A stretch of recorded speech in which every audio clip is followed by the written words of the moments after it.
Trying to mentally rattle a pound-for-pound great is not an easy task. They're simply built different. When it comes to Bud Crawford, so many fighters have attempted to pierce his mental armor. It's great because if he doesn't bring his A game, I'm definitely going to win. So he needs to bring his A game to be able to beat me. Speaking before fights, of course these pro fighters back themselves, but some guys take it a little too far. I don't see nothing special in Crawford. I don't know why everyone's scared of him.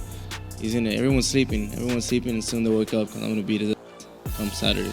And they don't tend to realize their mistake until they're standing in the ring with Crawford, punching air as they miss. Bud has a knack for dealing with trash talkers, all right. What a shot! An ability to make them realize the error of their ways. This fight is thundering in! Look at Crawford! Vicious attack to close it!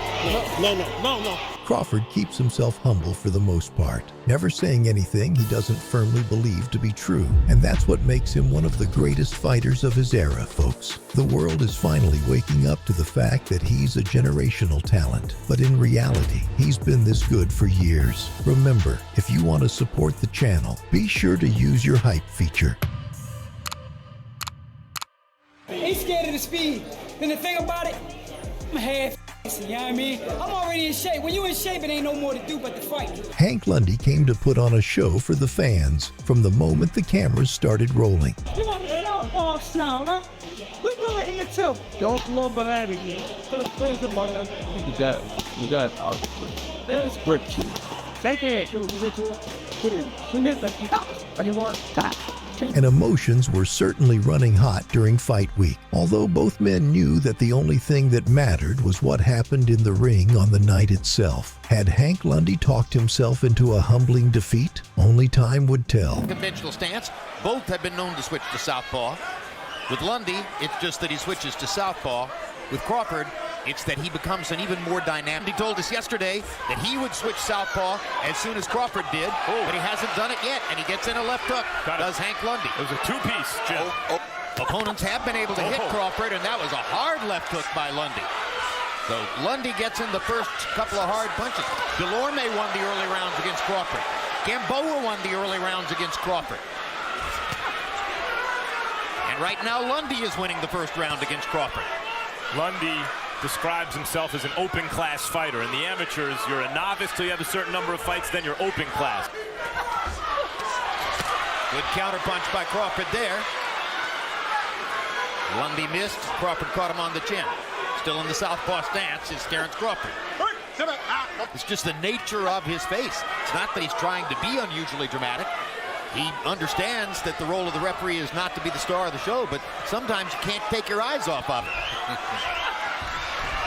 Lundy's had a good success here and there against Crawford. He's got to put something on him that wears him down as the fight progresses. Well, you got to prove to Crawford that you can hurt him, because if you don't, he's going to stay right here in your face, and he's going to keep the pressure on until he forces you into a mistake. Then when he hits you with something hard, it's going to hurt. Another good combination from Lundy after Crawford had caught him with a couple of shots. Terence switched to southpaw, which completely changed the dynamic of the fight, and he managed to take control of the round by utilizing the jab and body shots. Scorer here, of course, our unofficial scorer is Harold Letterman. We'll show you his card after the third round. You may have noticed there that Crawford has two trainers, Brian McIntyre and Esau Dieguez. For a guy as skillful as Crawford, he likes to fight. And Lundy, it seems, wants to bring that out in him early in the fight to give himself better chances. Well, that's the best chance for Lundy, to make it an ugly fight, make it a swapping fight, so that he can get a chance to land something big. And the fight goes, the better it is for Terence. He made some of his fans nervous, clearly losing the early rounds to Delorme.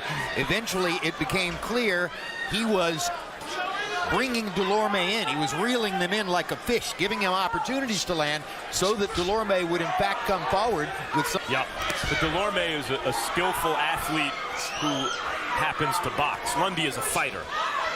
Yeah. And there's a difference. Yeah, you can look at him now and tell he's a much smaller guy. He's not really the bigger guy here. He probably should still be campaigning at 135, but he's the type of guy that if nobody else will fight Crawford, he'll take it. He already shook his head no, which means, of course, yes. He got caught with a good shot, Lundy did. He says he has a trap set for Crawford when Crawford Positions. But we haven't seen anything else since then. That's right. Hank's early speed advantage was gone as Terence got into a rhythm, and hard counters helped him win the round yet again. Range finder, because once he gets the range, he'll know when he can attack like that with a straight left hand. But when you put it at his forehead, use that to gauge how far away he is or how much more ground you have to cover when you do go to attack with a big punch. Holmes did the same thing. That's exactly right.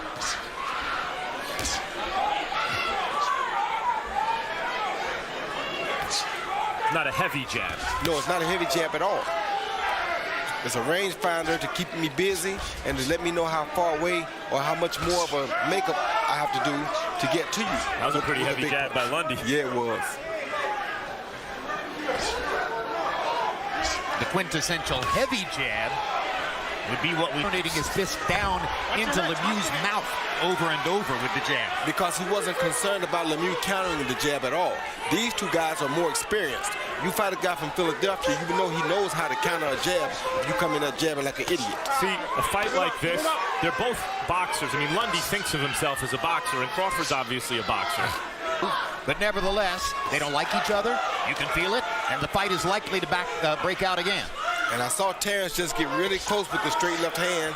He used the jab a couple times to get close, and he tried it, but Hank was smart enough to avoid the left hand. That was such a smart move by Lundy, getting inside his deep amateur background. He's just a Lundy tried to answer some of Crawford's hits, but Crawford hit him with a hard left cross that staggered Hank. Very busy with the right hand since putting that stick in front after he switched to the southpaw stance. Harold, how do you have the fight through the first three rounds? Okay, Jim, I got it 2-1, 29-28, Terence Crawford. Lundy. I mean, he's doing a nice job keeping good distance, landing that right jab constantly. Anyway, 2-1, Terence Crawford. Max, you agree with Harold's score? Yep. So we go to the fourth, and still Crawford stays in the southpaw stance. Tonight, he dispensed with the conventional stance 44 seconds into the fight and has standing southpaw ever since. That takes the element of surprise away, but more and more, fight by fight, it appears that this is the way he's most effective anyway. Oh, Hank's turned southpaw now. So now they're both fighting in southpaw stances. And here we, even though it's early, you start to get to a moment of truth. Lundy, through his, pluck and his timing and his competitiveness, made it a good fight for 3 rounds. We know Crawford starts slow. He analyzes his opponent, and then he starts to break them down. Also, have given Crawford a chance to land something big. Yeah, he may give Crawford a chance for the straight left hand or the overhand left, and it looks like Lundy is bleeding on the outside of his right eye. Yep. See that hook right there? Crawford lands.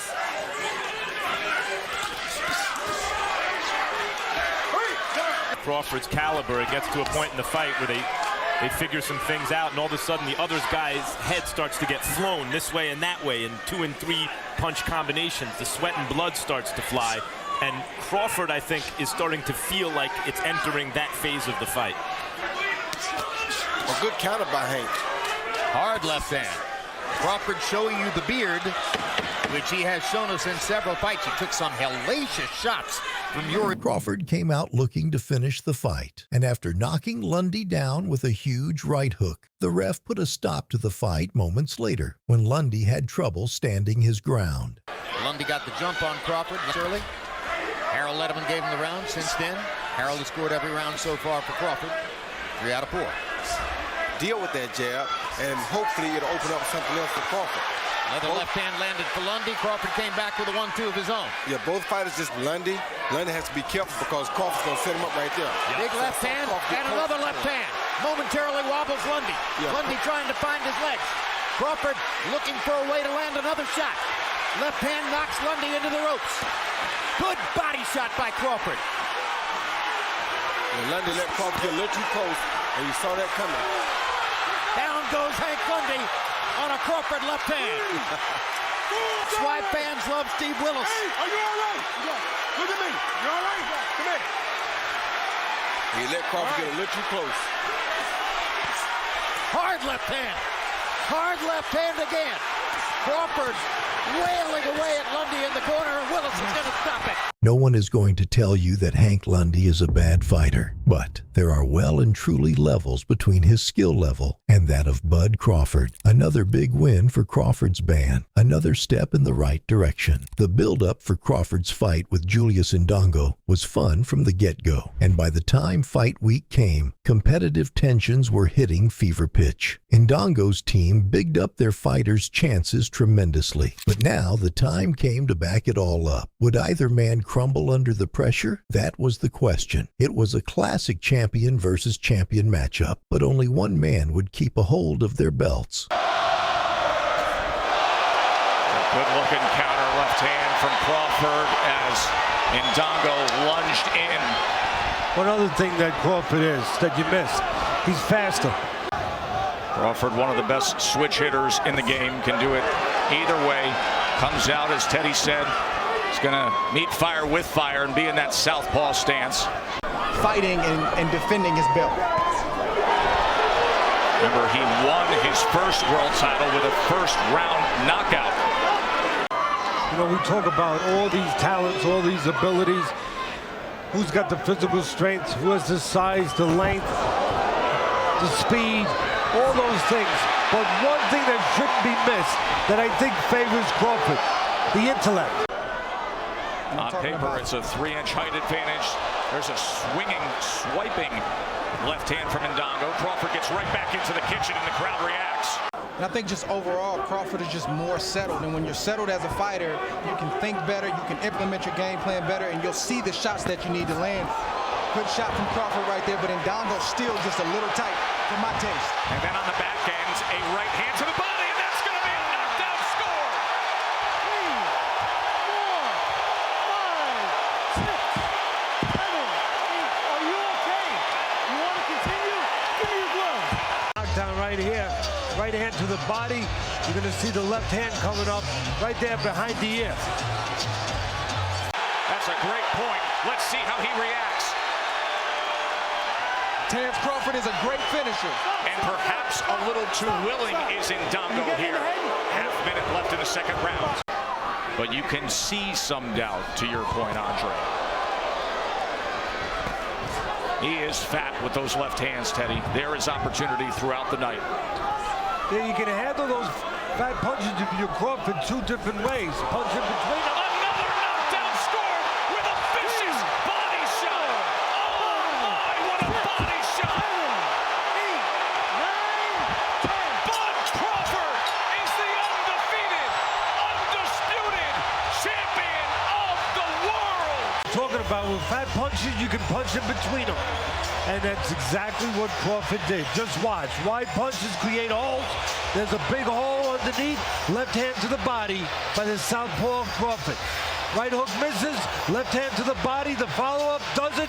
Young fighters out there, that's the benefit of combination punches. Bud was truly putting together an outstanding run of form. And now, with even more belts in his possession, Bud's stock continues to rise. Jeff Horn was next up for Terence Crawford, and he was already proving to be a divisive figure for the fans. Horn had secured a pretty controversial decision win over the mighty Manny Pacquiao, which left a lot of fans with a bitter taste in their mouth. He then cut things very tight against Bud, missing weight by a pound on the first attempt, before thankfully making 147 pounds 1 hour later. It's great because if he doesn't bring his A game, I'm definitely going to win. So he needs to bring his A game to be able to beat me.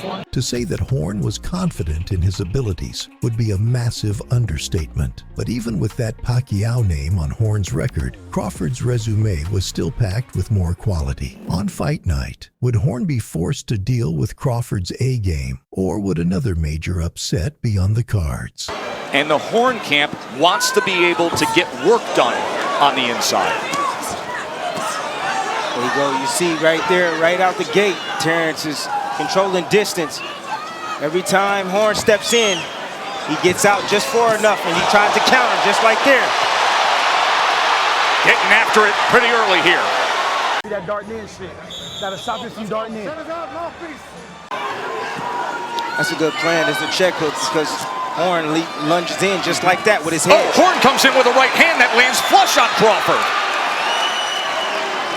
And that you saw Horn drop low like he was going to the body and loop the a looping right hand and caught Crawford backing out. Comes back in, and there's Crawford that does check that right hand hook from that southpaw position. What's also noticeable, especially compared to last summer, Tim, and we understand the weight issue yesterday on the scale for Jeff Horn, his body has changed. He's far more muscular and cut up than the Jeff Horn that defeated Manny Pacquiao. Horn just doesn't attack straight on. He does every now and then, but he gives you a lot of movement in front. Different looks. See him switching up, going to the outside. That's what Horn is pretty good at, disguising his attacks. Well, it's funny, he was being bullied. Now he's trying to be the bully in the ring. I don't know if that's ironic. Irony or destiny. Pretty good looking opening round here, and good exchange there as Crawford able to land. Round number 2. Here's Horn coming in, trying to land the right hand. And there was that opportunity for that right hook Watch your head, watch as your Horn head. came charging in. The way you beat a softball, you got to land that right hand. It's kryptonite to a softball. Straight right hand, looping right hand. Change the trajectory on it. Go down to the body, to the head. Loop the shot sometimes. Terence still having a hard time finding that rhythm. See, he can't even land that jab right now. And every time Horn steps in, he likes to body up with you, throw you off balance. Don't allow you to let your combinations or your counters go. Left hand to the body from Crawford. Shot that last round from Bud Crawford. That was the signature punch of that second round. That's great. That's how you weaken a stronger guy. Or a bigger guy like Horn. Undoubtedly a bigger guy. Naturally the bigger man. Not the better athlete, not the more skilled fighter. Thus the left hand that landed moments ago with the reaction time of Crawford. Later on in the fight.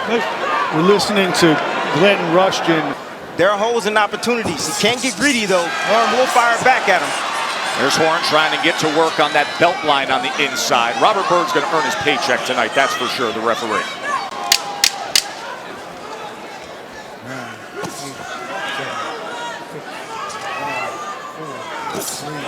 Trying to come with a left uppercut as Horn came forward. End of 2 in our world title fight. Been so many feature stories done on him. The book on Jeff Horn, major motion picture coming out. All that centering on the relationship of trainer to fighter. That time he came forward and Bud nailed him. Right hook. Charging in with a right hand, and now they exchange in the middle of the ring. Get another look at it right here. Terence following him out. Bud, more the aggressor that time, doubling up the jab, trying to come with a straight left hand. Horn fires back. Good stuff here. Now, Terence sees the opportunity that once he counters, Horn steps back with his hands down to try to reset. And he's following him out with combinations at times. I am bigger, I am stronger, I am in my prime. There is Miss Deborah, Bud Crawford's mother. Outstanding feature story on ESPN.com. The dynamic relationship between Deborah and her son, and all that Bud Crawford overcame to arrive to this mountaintop of a career. With straight punches. Horn willing to still come through the front door. Makes it fun, doesn't it? Snapping that jab is Crawford off the right hip. Horn got cut in training camp last night, sparring with headgear. That was 3 weeks prior to his December title defense. Just falling forward that time. Defensive flaw. Crawford couldn't take advantage, but a left hand hits the mark. And now a pop jab. And a good left hand and a combination from the American. Well, you know who's more fundamentally sound? It's Terence Crawford. He's making Horn pay for all his mistakes, dropping his hands, moving out at distance, close range. Excellent round from Bud Crawford. And you see the swelling already over the right eye. You got some blood over the right eye. They put a grease on that brow of the right eye of Jeff Horn. Round number 4 for the welterweight championship. We noted that earlier in our tail of the tape. If there is one stat you look at with Bud Crawford, it's his accuracy of power punches. He's dynamic with it. As the fight go on, fighters weaken. And those are your opportunities when you land shots that you were landing earlier. Guess what? They hurt a lot more. Let him go, Jeff, let him go. Later on in the fight.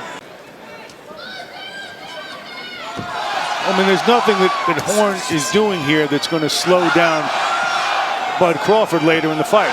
He's not working the body. And if you look at his back, he's a welterweight. Broad and muscular. He also has reach just beyond his measurable height. Another good lead left hand from the Nebraskan. And he looks confident right now. He'll be slow and steady.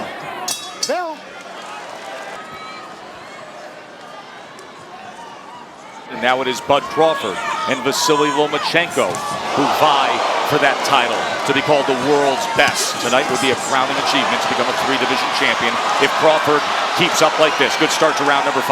Crawford's sharp right now, just sharp shooting from the outside. He wants to stay right in front of him, blocking counter, capitalize on all the mistakes Horn is doing. Horn is not even using his jab, guys, to get in.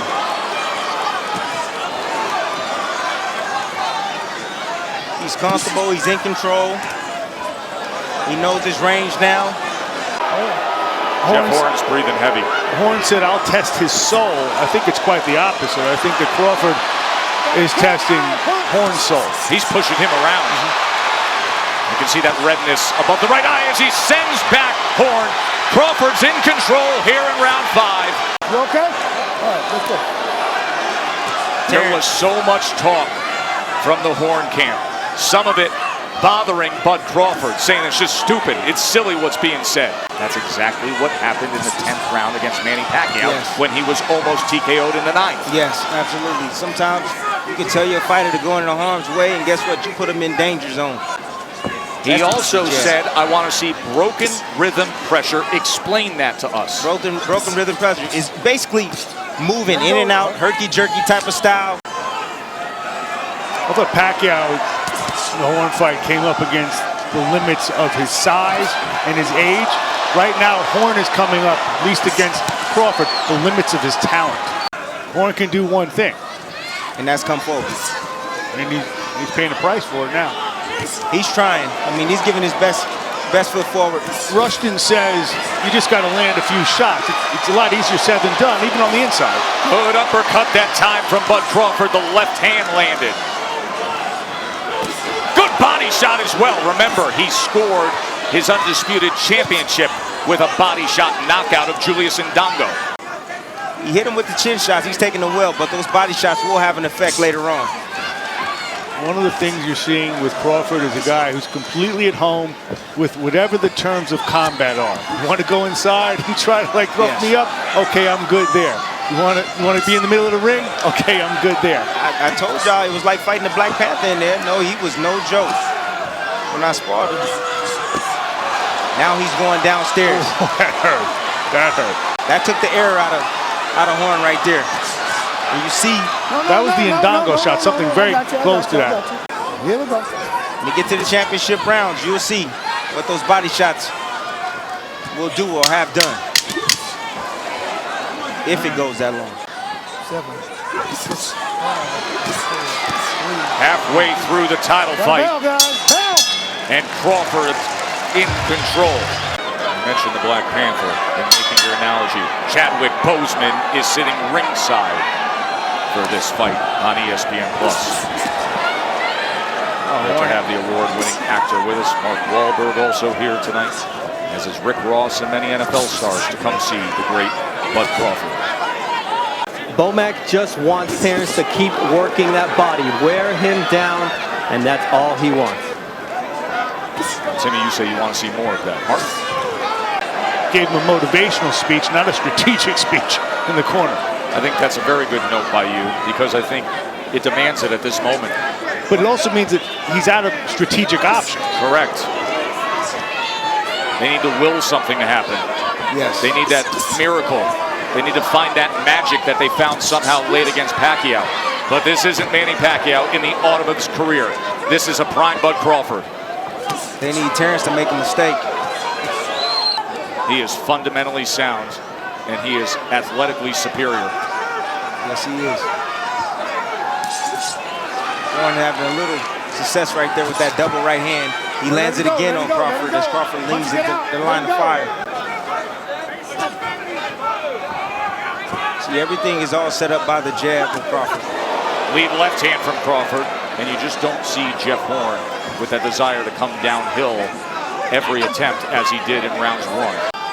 As he has placed left hands all night long, now orthodox is Bud Crawford. There is the left hook, and this is where he can be most dangerous, Mark.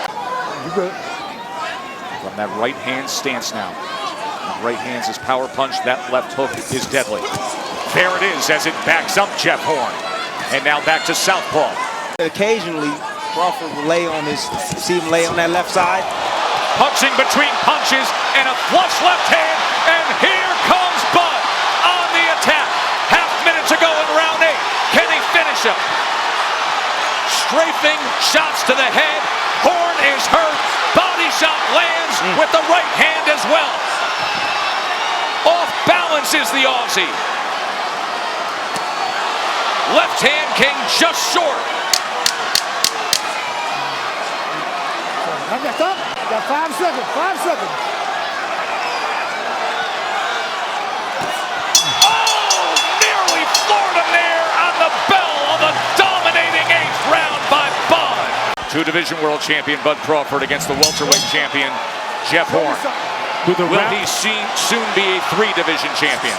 With a round like that in evidence, if you're Glenn Rushton and you love your fighter, how long do you let this thing go on? Punch and get out. You never know when you're going to cash a lottery ticket too in this game. That's the beauty about boxing. Only takes one punch. He has been thoroughly dominated. He has been hurt. He has been outclassed. But all it takes is one go of it. And he's still coming forward. He knows that he doesn't have the power on his punches like he did early in the fight. So now he's stepping to him and he's making him pay every chance he gets. Terence is sharpshooting right now.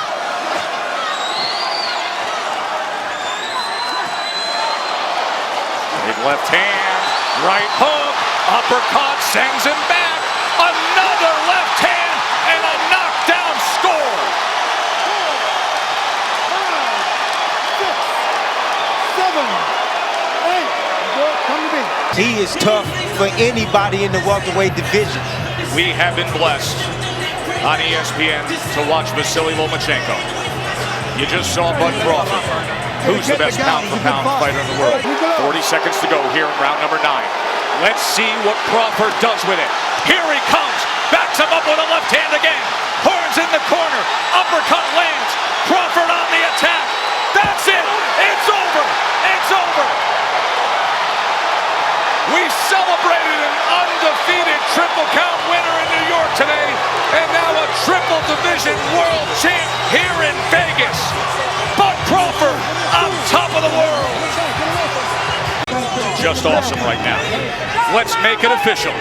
They are ready to party here in Vegas for the kid from the US of A. Terence was too much for Horn on this night, making a statement about his superiority. It would not be the last time that Bud was forced to deal with some real overconfidence. In fact, things were about to get a whole lot worse. He said we all bark but no bite. Come Saturday, he gonna find out how hard I bite. Jose Benavidez Jr. was not coming into this bout looking to make friends. I don't see nothing special in Crawford. I don't know why everyone's scared of him. He's in it. Everyone's sleeping, and soon they'll wake up because I'm going to beat his ass come Saturday. There's something admirable about a fighter who knows they're going to war. Jose Benavidez Jr. was ready to raise the stakes massively, even if it would prove to be a huge mistake. This wasn't just a fight. This was war, and Benavidez was clearly in there to score the knockout. He wants Crawford to come forward and attack. Crawford giving him a smile and a little nod of the head when he went with that jab to the body. Tim, you like the early work with that jab of Benavidez. He's going to have to out-jab Terence Crawford. And then Crawford sitting on top with that now southpaw right jab as he comes in with a straight left to the body that scores here. We're going to take just one short break here and then back to Crawford and Benavidez. Stick around.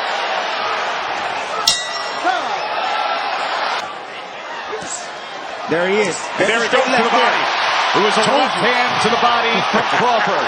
He can concentrate for 36 minutes and figure it out in there.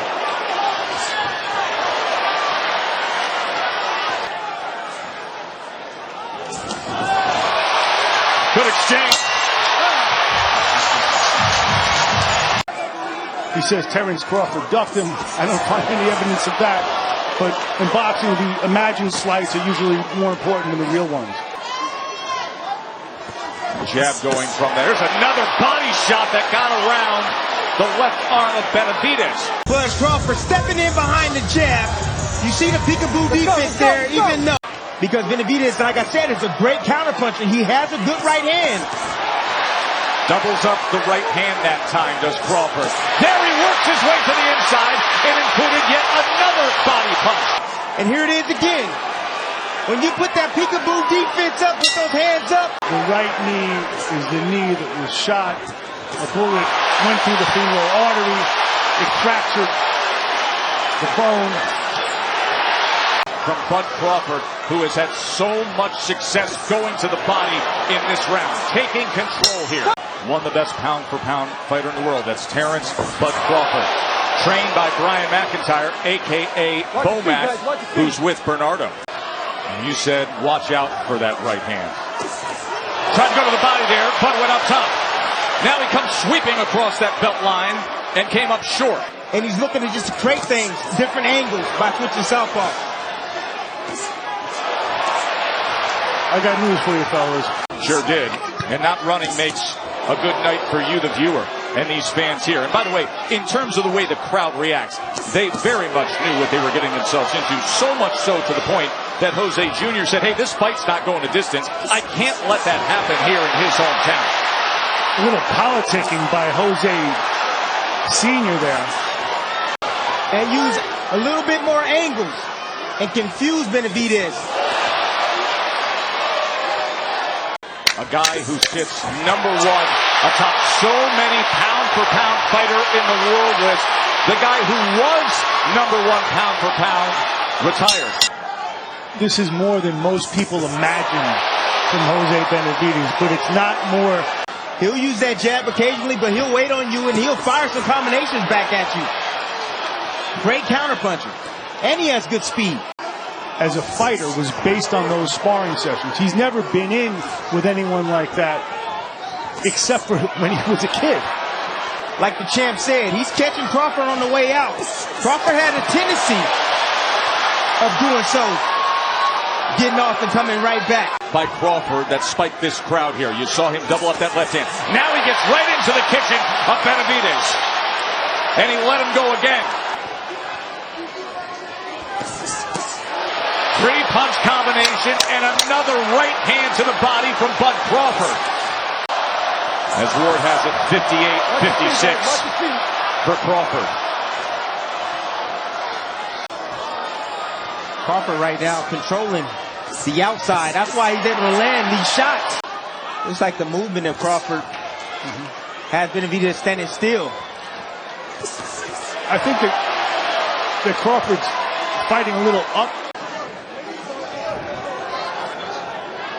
Bernardo has been monitoring both corners. What can you tell us, Bernie? I see Benavidez breathing hard, and I think Bud is in a great place. He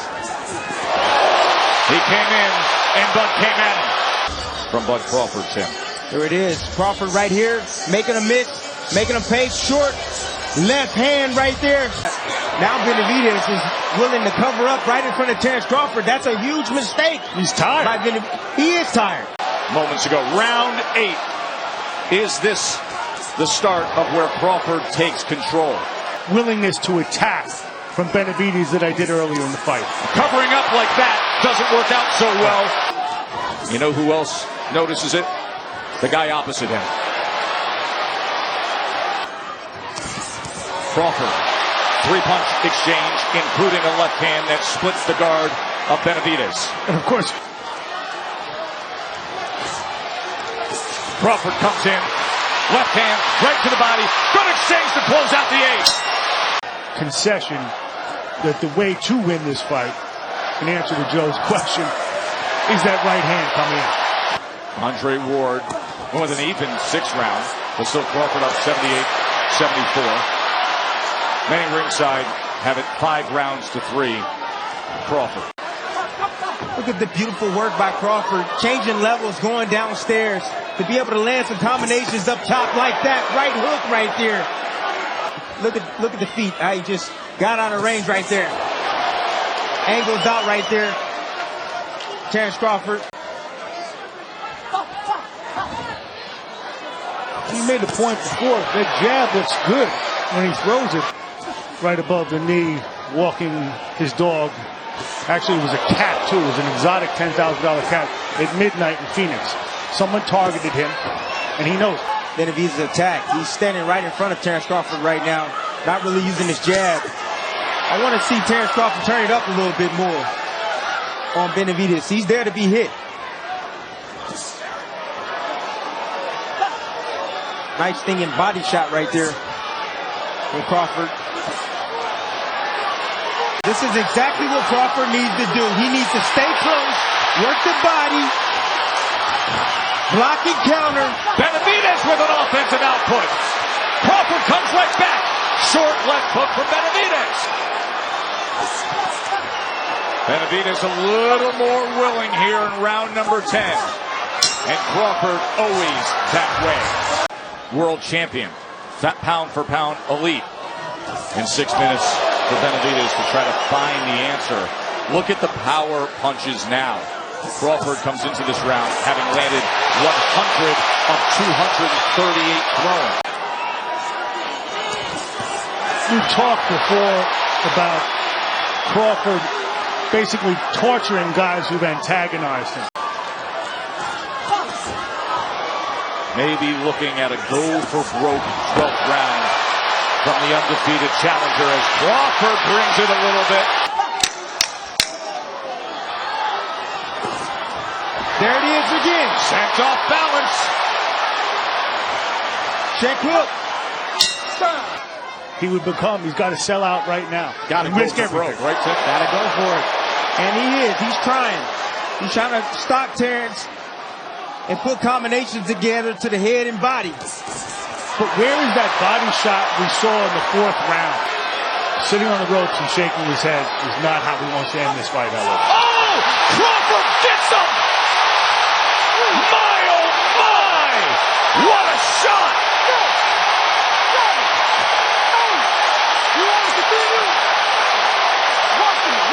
Half a minute. I believe Terence lands an uppercut, a right uppercut, a punch he never threw. Let's see how he goes about it. Best in the world. At home. Is he the finisher they all expect him to be? He is. What a huge right hand, and he has done it.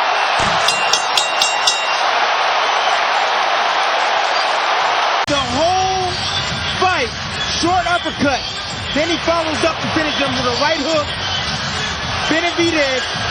Yet another vintage win from Bud, solidifying his argument as one of the most underrated and utterly skilled fighters in the sport. How many more trash talkers would Crawford need to smash in order to get his respect? Mean Machine was certainly not as obnoxious as some of the others, but he definitely overestimated his skills. One punch can change all Crawford's game plan, so any game plan he will have for me, I was gonna just go for knockout. It was a humble but still confident prediction from the Mean Machine, a fearsome puncher with a chip on his shoulder. The question now was just how well his power would serve him if he wasn't able to land a glove in the first place. Bud would need to face a few challenges to get this done, but the result would not change. It's very rare, he has equal skills from both stances and equal power.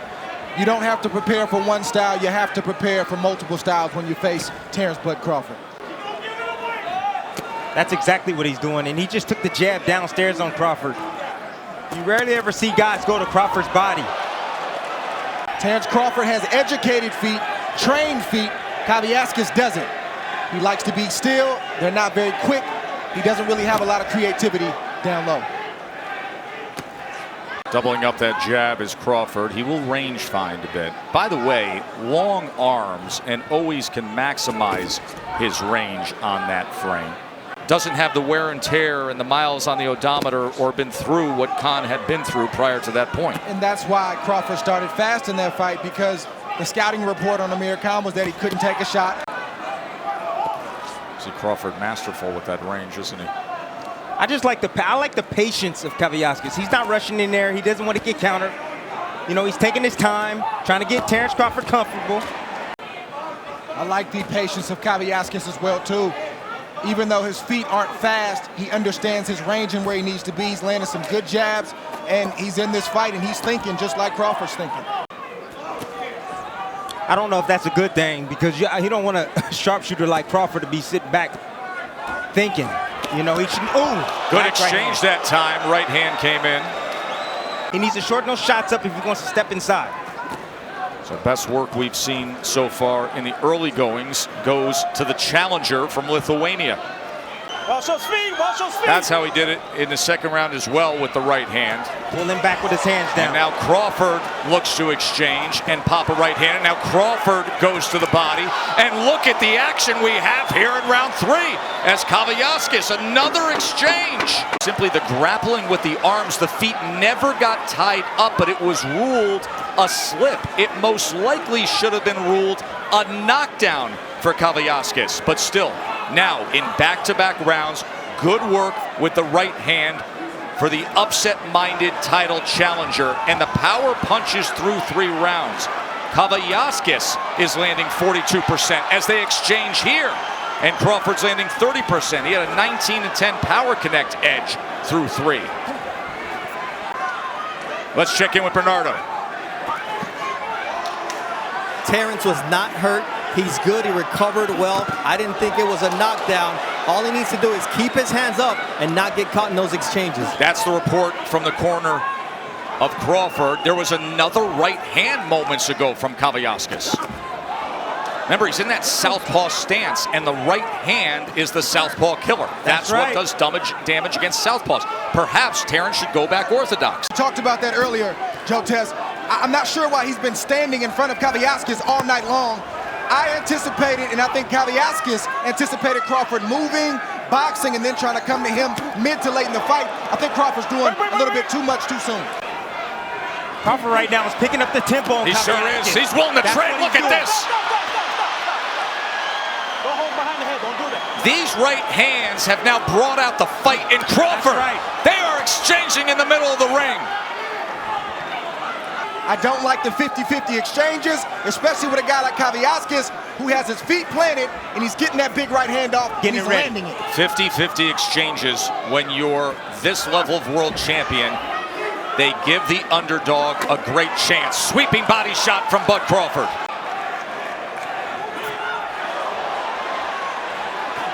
This crowd is loving this title fight already. The unexpected drama thanks to the right hands of Kaviaskis. Crawford was looking to time that left hand.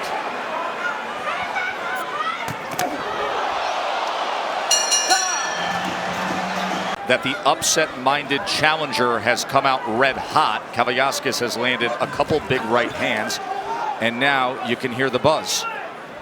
People wondering, how will this play out? Bud Crawford, who is used to dominating the competition, has a guy coming to him now. And Andre Ward's scorecard has it 2 rounds apiece. Bud takes the first round, likely takes the last, but the second and third round when Kaviaskis landed flush with the right hands.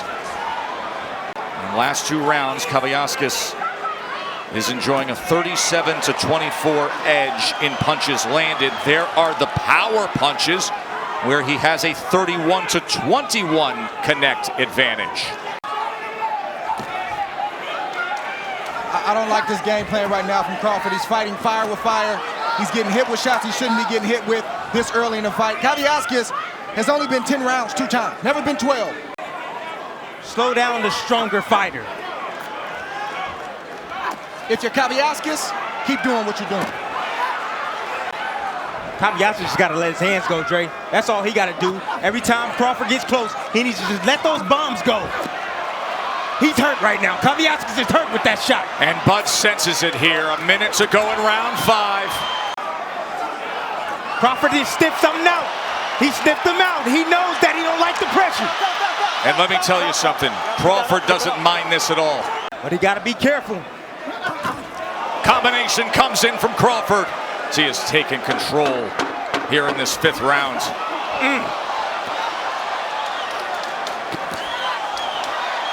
And why doesn't New York use instant replay? I thought what happened earlier was a knockdown. First time I recall Crawford being hurt since 2014 in Gamboa. It was absolutely a knockdown, clearly a knockdown. Now, you would know his psyche as well as anybody's, Ray. It was an excellent visit you had with him recently. I know he's got great respect for everything you've done in your career. Nice changeup from Terence Crawford. Led with the straight left and came with a nice little right hand to jab. Beautiful combination.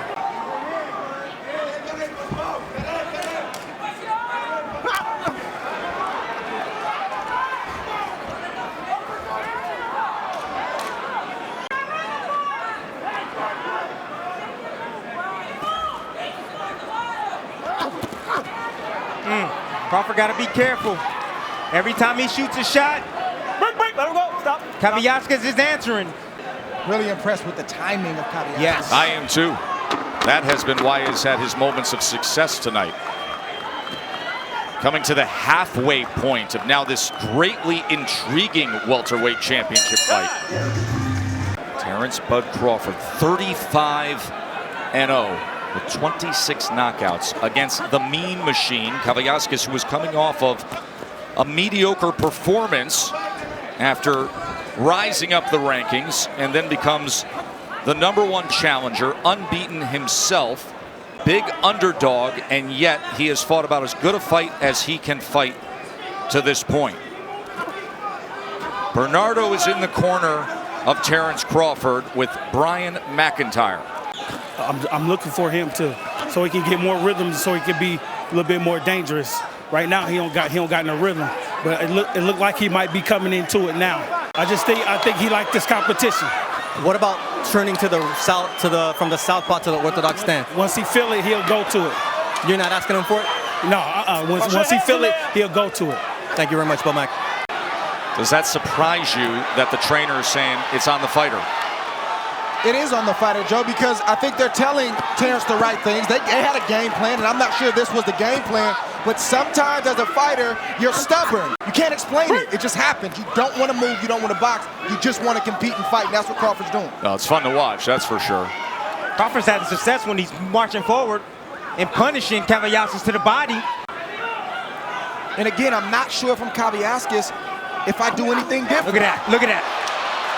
That's what you got to do right there. There's a left uppercut from Crawford. He steps right into that kitchen. He's smelling it now. He's orthodox now.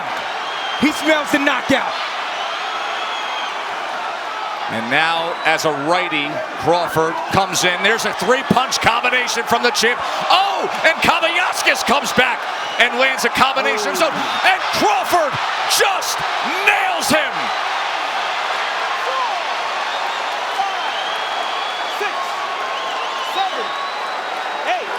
Kavaliauskas goes down. You want to fight? Here comes Bud. One of the best finishers in boxing. Looking for the uppercut, straight right hand. Oh, he's got Kavaliauskas hurt here. Looking to finish him here in the final seconds of round 7. Kavaliauskas willing to trade. My, oh my, is that good stuff.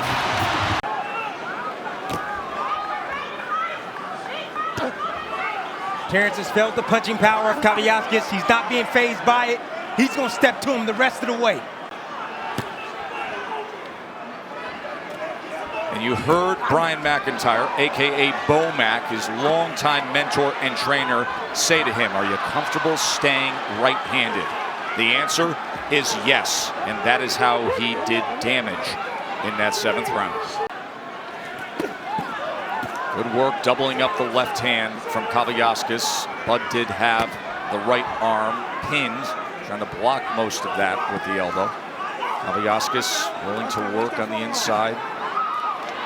I think that's a ploy from Crawford. He just wants to get Kavaliauskas opening up. Crawford is looking right now for that opening, and he's going to explode here in just a few seconds. Well, you can see him ready to snap with that jab. There's that right hand that Bud wants to land. Yeah, but if Bud starts at the body, the head will be open. He just did. He had a sweeping left hand to the body and then came upstairs. Every time Bud Crawford goes down to the body, when he starts to the body, it sets up the head shot. Nice right hand. And now Kavaliauskas right in the kitchen with a combination, including the left hand. Double right uppercut from Crawford. Starting with that body work. Crawford brought Kaviaskis right to him, sat inside. Kaviaskis got lazy with his chin on the platter. Responding to what happened in the second and third round from the title challenger. He smiles and shakes it off and then goes with a 4-punch combination. He needs to get those shots down to the body to bring the hands down to Kaviaskis. And now back to that southpaw stance where he splits the guard with a left hand. Kaviaskis got to let that right hand go. As soon as Terence Crawford gets close, he needs to throw a right hand, a looping right hand. He needs to throw a shot at Crawford to back him up off of him. He's throwing, he just ain't backing him up. Crawford very comfortable standing right in front, punching between punches as Kaviaskis drives him straight back and ties up. And that'll get him through round number 8. The last 2 rounds, Crawford has a 50-38 edge in punches landed. Round number 9.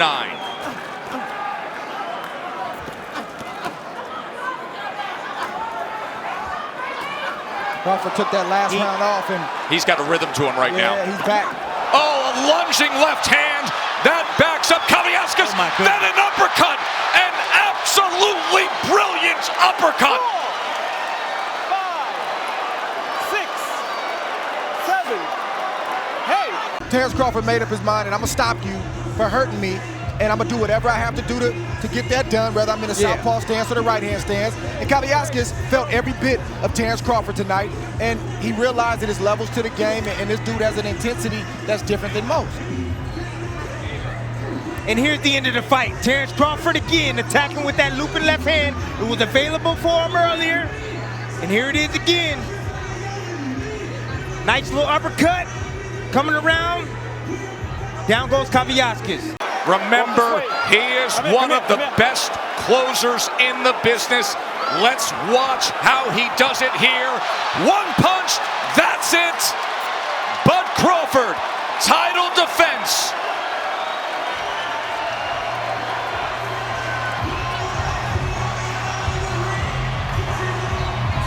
Got to get that last punch. Beautiful right hook right here. Yeah, that hurt. Right on the ear. That hurt. And down goes Kaviaskis, and that was the end of the fight right there. Mean Machine acquitted himself well, but over the course of the full fight, he was simply no match for this technical master. Once again, another man who promised to crack Bud's chin had failed in his mission. Kell Brook made no secret of the fact that he believed he had the antidote to Crawford's game. But even those who truly believe in themselves get proven wrong from time to time. It was the British fan favorite against this American force of nature, and the performance would certainly live up to expectations. He has finished guys, whether it is orthodox or southpaw, but in recent years we have seen plenty of Crawford, mostly in the southpaw stance, and wildly effective in doing so. Brook has a brilliant 1-2. It's automatic. It's his favorite combination, but his jab right now is landing. He just scored with it accurately upstairs against Crawford. Crawford looking to close that gap as he goes southpaw for a moment, doubles up the right-hand jab, and then comes with a left. Good exchange here as he switches back to righty. Size across the shoulders, across the back. Look at the muscles popping in the upper body of Kell Brook, and the base he has as well, that foundation with the legs. Fought at this 147-pound limit. He was fighting brilliantly, and then Spence got to him with the power and scored an 11th round TKO. Clean, flush shots.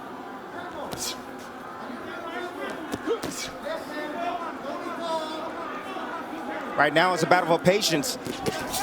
Neither fighter can afford to make a mistake, and as you see, what he was doing in the right-handed stance wasn't working. What do you suspect here, Dre? I think the latter is true.